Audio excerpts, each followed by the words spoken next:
હવે આગળ 12મા દાખલાની રકમ છે x² dy plus xy plus y² dx equal to 0. આ જે વિકલ સમીકરણ આપેલું છે એનો આપણે ઉકેલ મેળવવો છે, વ્યાપક ઉકેલ, અને ત્યારબાદ આ પ્રારંભિક કન્ડિશન શરત જે છે x equal to 1 y equal to 1 એની મદદથી આપણે મેળવીશું એનો વિશિષ્ટ ઉકેલ. રાઈટ. તો સૌથી પહેલાં આપણે ઇક્વેશન લખીએ. આ રીતે તમને ઇક્વેશન આપેલું છે, this is equal two 0.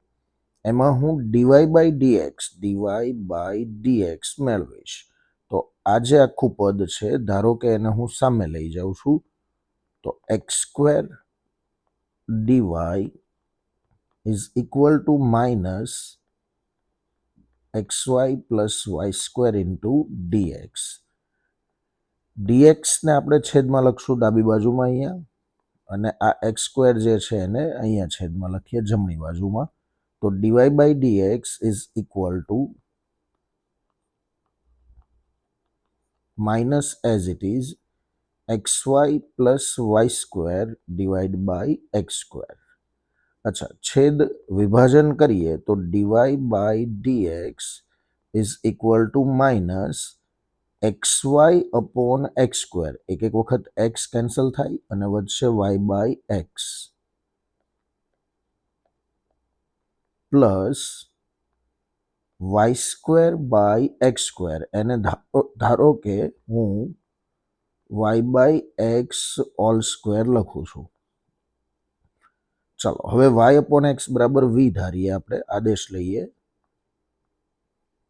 y by x is equal to v આદેશ લેતા y is equal to v into x, અને એનું વિકલન કરીએ તો dy by dx is equal to v અચળ, xનું વિકલન 1 વત્તા x અચળ, vનું વિકલન થઈ જશે dv બાય dx. ચલો આદેશ જે લીધો છે એની ઉપરથી આ કિંમત આપણે સમીકરણમાં અપ્લાય કરીએ. તો સૌથી પહેલા dy by dx is equal to આપણે શું લખવાનું થશે, v plus x into dv by dx.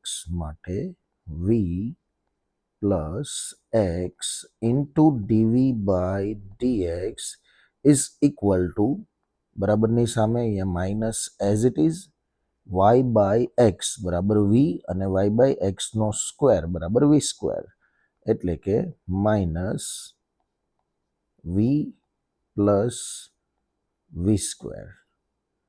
ચલો માઇનસને આપણે અંદર ગુણી દઈએ, અને સાથે સાથે આ જે v છે એને ધારો કે આપણે સામે લઈ જઈએ છીએ. તો x into dv by dx is equal to minus v v², અને આ પ્લસ v સામે જશે એટલે શું થઈ જશે, minus v. That means x dv by dx is equal to minus v² minus 2 times v. હવે v વાળા પદ જે છે એને આપણે અહીંયાથી ડાબી બાજુમાં નીચે છેદમાં લાવીએ. dx ઉપર જતું રહેશે અને x જમણી બાજુમાં છેદમાં આવશે. માઇનસને ધારો કે અહીંયા જ રાખીએ છીએ જમણી બાજુમાં.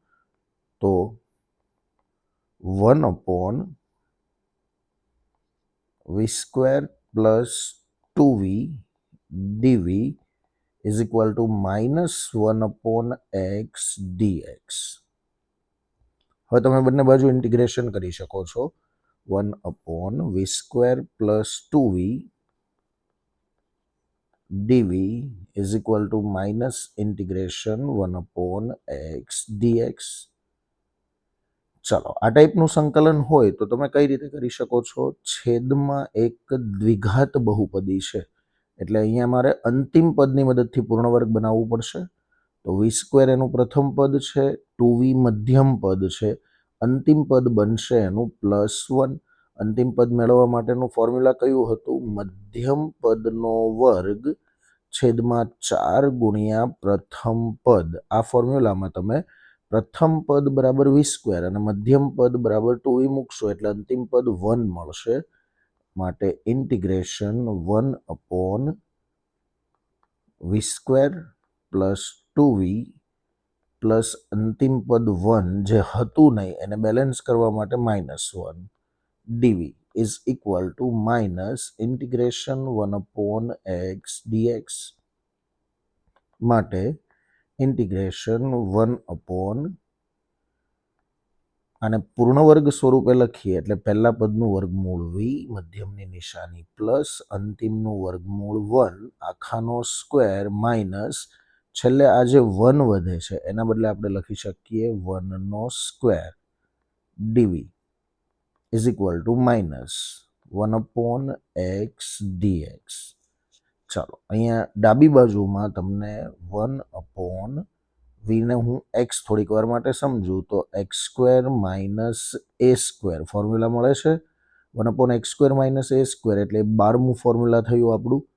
એક વખત યાદ કરી લઈએ સૂત્ર કયું હતું integration 1/x² minus a² dx is equal two 1/2a log mod x minus a upon x plus a plus c. ચાલો આ ફોર્મ્યુલા આપણે અપ્લાય કરીએ તો 1/2 ઇન્ટુ a એની વેલ્યુ કેટલી છે જુઓ a ઇક્વલ ટુ છે 1 તો 2 into 1 that is equal to 2 log mod x minus a upon x plus a x minus a upon x plus a xના બદલે છે v plus 1 તો v plus 1 minus 1 અને છેદમાં v plus 1 plus 1 log mod v plus 1 minus 1 ના છેદમાં v plus 1 plus 1 બરાબરની સામે આ minus M જ રહેશે 1/x નું તમે સંકલન કરો એટલે એ બની જશે log mod x એટલે કે minus log mod x plus square અચળાંક c. જરૂર પડશે તો આપણે એને c ડેશ કહેશું. ચાલો સાદુરૂપ આપીએ તો 1/2 ટાઈમ્સ log mod +1 -1 કેન્સલ થાય વધે છે v ના છેદમાં v પ્લસ 2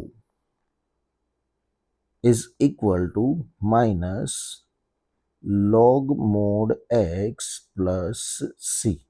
ચાલો હવે મારે v ની કિંમત મૂકવાની થશે v ઇઝ ઇક્વલ ટુ શું લીધેલું હતું શરૂઆતમાં જુઓ y/x આ આદેશ આપણે અપ્લાય કરીએ અહીંયા તો v બરાબર y/x મૂકીએ 1/2 times log mod y/x upon vની કિંમત ફરીથી y/x plus 2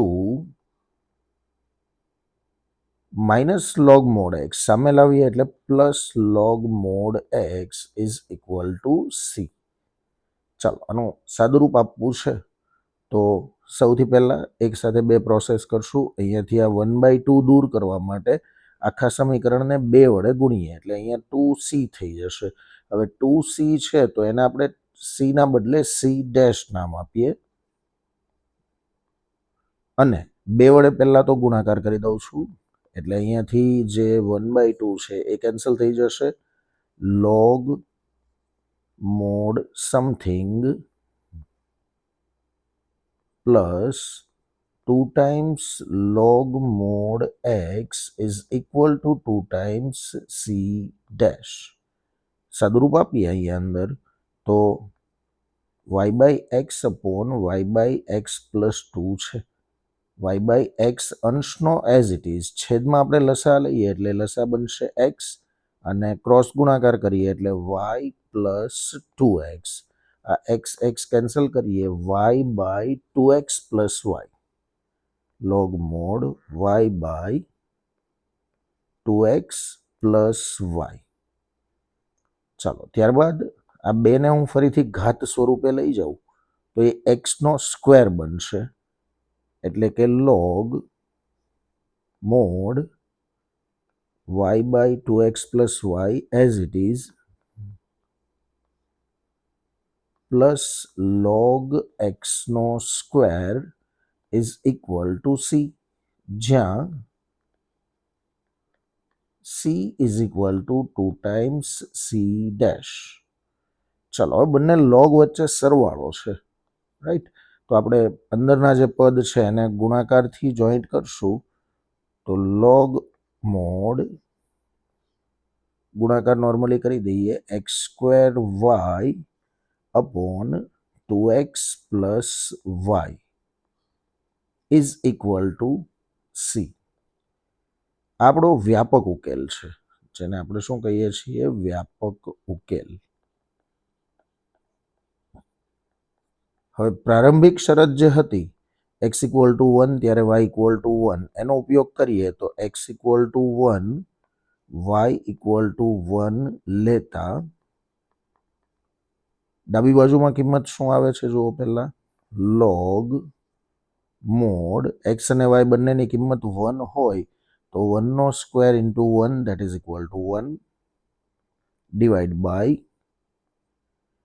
2 into 1 plus y equal to 1. 2 into 1 એટલે 2, 2 plus 1 that is equal to 3 is equal to C.